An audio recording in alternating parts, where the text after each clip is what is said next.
Apparently, China's growing censorship is training the public to be online snitches. Check out the article. Everyone from feminist to nationalist is a potential target. So they're turning the people into snitches. That's what happens. And it looks like that might be coming to a country near you. This is crazy. This is a sad case, folks. This is a sad thing. People turning on each other. Divide and conquer. We need to stick together. Trust each other. Take care of each other.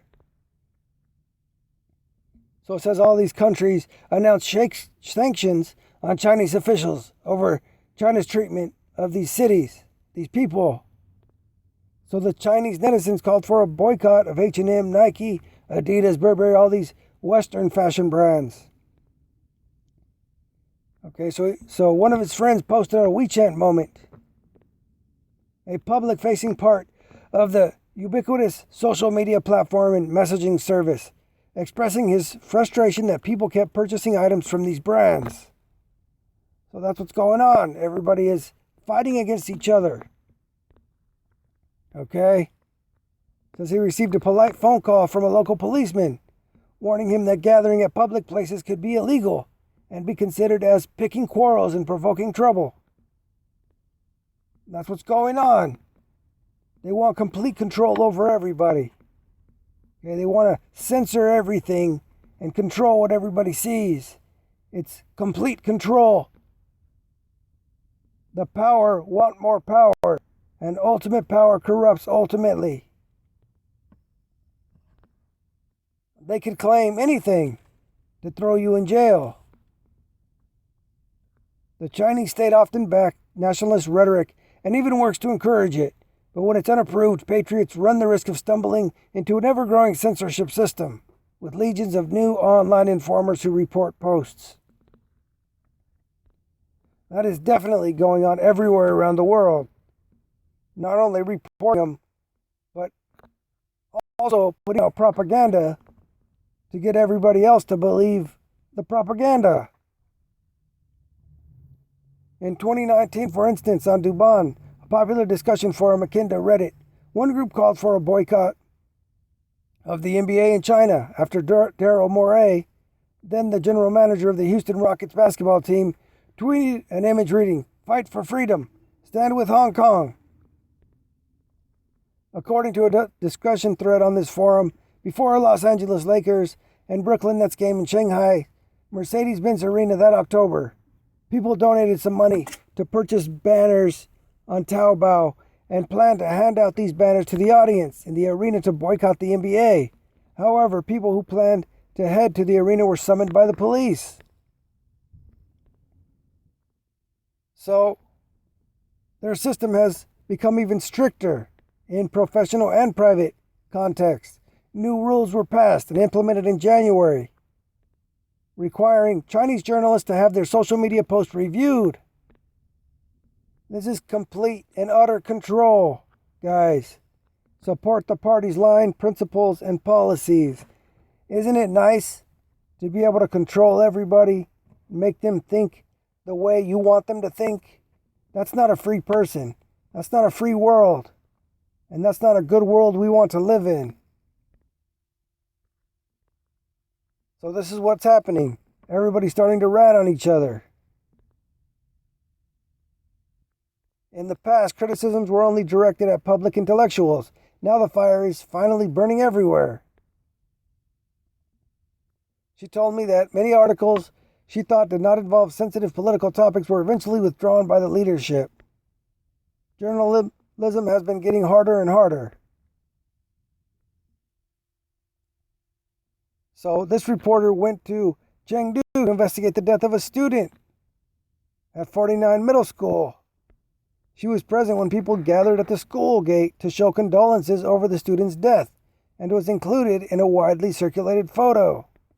Netizens called her and other people appearing in the video hostile foreign forces, a Communist Party term used to blame problems on imaginary outside saboteurs, and people disagreeing with its views were silent. So this is what's going on now, folks. People will tell the truth and they don't like it. The truth is considered terrorism. This is what's happening. And a lot of people are ratting out each other for telling the truth. When there is worldwide deception, truth becomes the enemy. And that's what's going on. Okay? And this is likely coming to a country near you. Okay, on March 31st this year, the feminist Xiao Meili's Weibo account was banned by parent company Sina. She apparently abused and harassed by netizens and was labeled a Hong Kong separatist for supporting the Umbrella Revolution of 2014. Dozens of feminist accounts had been silenced. So this is what they do. People tell the truth, and they don't like it. Okay? It's scary times we're living in. 1984, Big Brother. Big Brother is watching. They want to know everything we do, everything we see, everything about us, our body, our past, our history, our future.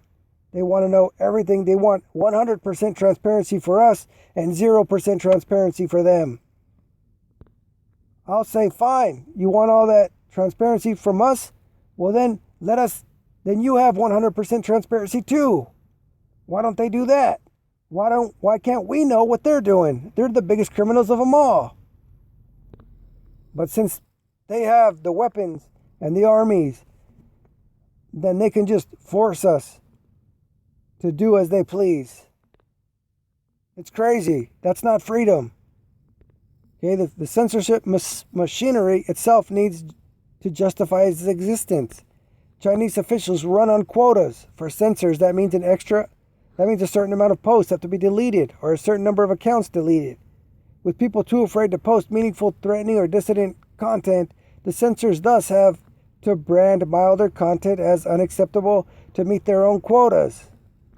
But it's also driven from below. The constant loss of freedom of speech makes some people anxious, but drives others to take advantage. A group of aggressive, assertive nationalists are able to become internet influencers by attacking people who they consider not patriotic enough.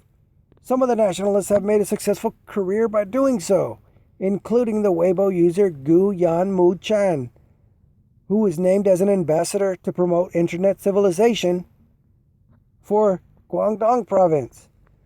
So these people happily eat it up. They happily go against their own people to give themselves an upper hand.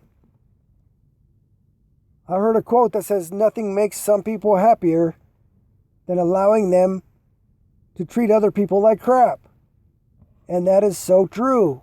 So many people would love to get paid to treat other people like crap. And that's what's going on. That's who they find. They find these people who want to treat people like crap, and they relish in it. Okay? Psychologically, instead of questioning the Chinese central government's policies, people can resolve with themselves better by accepting those as in line with China's unique conditions. A good amount of people who once tried so hard to use virtual private networks to break through the Great Firewall have now begun to believe that building a firewall is actually protecting Chinese people from hostile foreign forces, aka foreign media outlets. As Human Rights Watch has pointed out, as the control of speech in China gets savvier and more aggressive, a whole generation of people have also grown more nationalistic. Imagine the witch hunting of the first parts of Twitter, but backed by a totalitarian state. For example, in June, the Fuzhou Gezi Middle School's broadcasting station played the music video for the popular K-pop group BTS's song On. Some netizens filed a complaint with the Fuzhou Education Bureau criticizing the pop group for a host of trivial reasons, such as one member's politically unacceptable discussion of a shared history of pain with the United States over the Korean War, the failure of another member to abide by traffic rules, and a member's violation of COVID-19 pandemic prevention regulations. On June 25th, the Fuzhou Education Bureau announced that it had requested Gezi Middle School investigate the incident and immediately make corrections. Okay, there you have it, folks. There you have it. This is what's going on around the world. It's getting worse everywhere. It's happening like crazy in China, and now it's coming to a country near you. So we need to do something about this. We need to do something about this. It's a a divide and conquer tactic. Getting people to snitch on each other, to fight with each other. That way, they don't have to do a thing. They allow it to do us to do it to ourselves. Okay, let me know what you guys think about this. It's pretty crazy. It's coming everywhere. So we need to do something about it. Thanks for watching. Take care. God bless.